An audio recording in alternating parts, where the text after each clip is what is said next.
ஸ்கூல்லே ரவுடித்தனம் பண்ணேன், கேமரா உடைச்சேன், அவன் ஸ்கூல் விட்டு கட்டி விட்டாங்க. அப்படியே கேஸ் ஆச்சு சரிங்களா? கேஸ் ஆகி அப்படியே ஸ்கூலே வந்து தம்மு ஓட்டுறேன்னு கேட்டாங்க. ஆமா நான் தம்மு தான் ஓட்டுறேன், நீங்க முடிஞ்சது என்ன வேணா பண்ணிக்கோங்கன்னு சொன்னேன் சரிங்களா? மக்கள் வணக்கம். இன்னைக்கு கோவையில் பார்த்தீங்கன்னா ஒரு 16 வயது சிறுமி வந்து கஞ்சா வழக்கில் வந்து கைது செய்யப்பட்டிருக்காங்க. அந்த பொண்ணு கொடுக்குற வாக்குமூலத்தை கேட்கும்போது நமக்கே மனசெல்லாம் என்னடா நடக்குது நாட்டில்ங்கிற மாதிரி தான் இருக்குது. ஏன்னா அந்த பொண்ணு ஆல்ரெடி ஸ்கூல் படிக்கும் போதே ஸ்கூலில் நல்லா ரவுடிசம் பண்ணுவேன், நான் ரவுடிசம் பண்ணி ஸ்கூலில் உள்ள கேமராலாம் நிறையா நான் உடச்சிருக்கேன், அதனால் என்னை வந்து ஸ்கூல்லேருந்து டிசியை கொடுத்து அமுச்சிருக்காங்க. அடுத்து நான் வந்து வெளியில் வந்து நான் கஞ்சாலாம் விற்றேன், நான் கஞ்சா விற்று நிறைய இடத்துல நான் வந்து கஞ்சா சப்ளை பண்ணியிருக்கேன், அதனால் வந்து என்னை போலீஸ் வந்து கைதும் பண்ணியிருக்காங்க, ரிமாண்ட் பண்ணி திரும்ப எனக்கு பெயில்னு நான் வெளியே வந்துட்டேன். வெளியே வந்தும் திரும்ப வந்து நான் கஞ்சா விற்றேன் அப்படிங்கிற மாதிரி வாக்குமூலம் கொடுக்குது அந்த பொண்ணு. என்னடா நடக்குது நாட்டில்? இது கஞ்சாவே இல்லைன்றாங்க. கஞ்சா எங்கே கிடைக்குதுன்னு கேட்குறவங்களுக்கு தான் இந்த வீடியோ. கஞ்சா எங்கெங்கே கிடைக்குது, கஞ்சாவே நாட்டில் இல்லைங்கன்னு கேட்குறதால ஒரு பொண்ணு வாக்குமூலம் கொடுக்குது. ஒரு 16 வயது சிறுமி. நாங்கள் ஆல்ரெடி நிறைய வீடியோவில் நம்ம மென்ஷன் பண்ணியிருக்கோம்.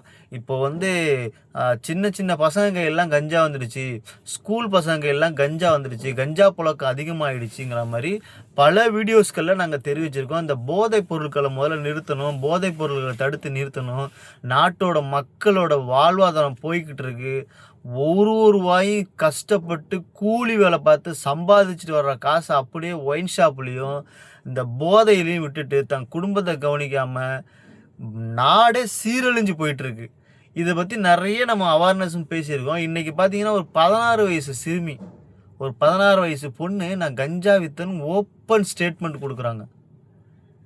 இதெல்லாம் கேட்கும்போது என்னடா நடக்குதுங்கிற மாதிரி தாங்க இருக்குது நாட்டில். அவங்கள பெற்றவங்களை நான் கேட்குறேன், உங்களெலாம் எதுக்கு புள்ள? நீங்களாம் எதுக்கு புள்ள பெற்றுக்கிறீங்க? உங்களுக்கு எதுக்கு கல்யாணம், புள்ள, குழந்தை குட்டிலாம் உங்களுக்கு எதுக்கு? ஒரு புள்ளைய பெற்று அதை சரியான முறையில் வளர்க்க வக்கில்லைன்னா நீங்கள் எதுக்கு அந்த புள்ளைய பெற்றுக்கிறீங்க? அந்த பொண்ணு வளரும் போதே எது சரி எது தப்புன்னு சரியான முறையில் சரியான பாடங்களை புகுட்டி சரியான ஒரு கல்வியை கொடுத்து சரியான ஒரு நடைமுறையில் நல்லது எது கெட்டது எதுன்னு சொல்லி கொடுத்து வளர்த்துருந்தா அந்த குழந்தை ஒழுங்காக வளர்ந்துருக்கும். ஒரு புள்ளைய பெற்று தருதலை மாதிரி ரோட்டில் அலைய விடுற எத்தனையோ பேரை நான் பார்க்குறேன். புள்ளைய பெற்று சிக்னலில் பிச்சை எடுக்கிற நாய்ங்களை எத்தனையோ பேர் நான் பார்க்குறேன். புள்ளைய பெக்கிறது, அந்த புள்ளைய சிக்னலில் பிச்சை எடுக்க விடுறது. உன் சுகத்துக்கு நீ புள்ளைய பெற்றுட்டு அதை வந்து உன்னோட வருமானத்துக்காக நீ வந்து சிக்னலில் பிச்சை எடுக்க விட்றீங்க. இப்படி வளர்ந்து வர்றது தான் கடைசியில் வந்து இந்த நிலைமையில் வந்து நிற்கிது.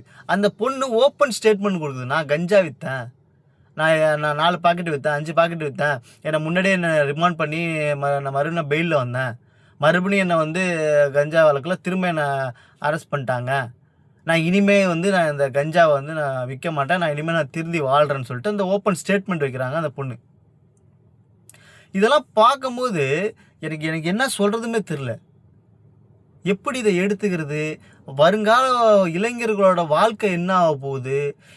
எப்படி இது வந்து நம்ம வந்து சரி பண்ணுறதுங்கிறது எனக்கு புரியல. எனக்கு ஒரு ஸ்கூல் படிக்கிற 16 வயசு பொண்ணு கையில் கஞ்சா சப்ளை பண்ணிகிட்டு இருக்கு அந்த பொண்ணு. இப்போ அந்த பொண்ணோட வாழ்க்கை என்ன வருது? இதை எப்படி இதை எடுத்துக்கிறதுமே தெரில எனக்கு. நாட்டில் வந்து போதைப் பொருள் வந்து அதிகமாகிட்டே இருக்குது. இது மூலியமாக வெட்ட வெளிச்சமாக தெரிய வருது. இது வந்து தமிழ்நாடு அரசு இதை முன்னெடுத்து ஒரு சில விஷயங்களை சட்டங்களை வந்து மேம்படுத்தி இதெல்லாம் சரி பண்ணுறது தான் நம்ம மக்களுக்கு ரொம்ப நல்லது. ஸோ இது இப்படியே போயிட்டு இருந்தால் இன்னும் 10 வயசு பையன் கையில் வந்து இந்த கஞ்சா போதைப் பொருள் போகிறதுக்கான வாய்ப்புகள் நிறையா இருக்குது. வருங்கால இளைஞர்களோட வாழ்க்கையே போயிடும். மக்களோட ஒரு ரூபாயும் கஷ்டப்பட்டு சம்பாதிச்சிட்ருக்காங்க, அது எல்லாத்தையும் கொண்டாந்து போதையில் விட்டுட்ருக்காங்க. தயவு செய்து இதை நிறுத்துறதுக்கான ஒரு நடவடிக்கைகளை எடுங்க. நன்றி.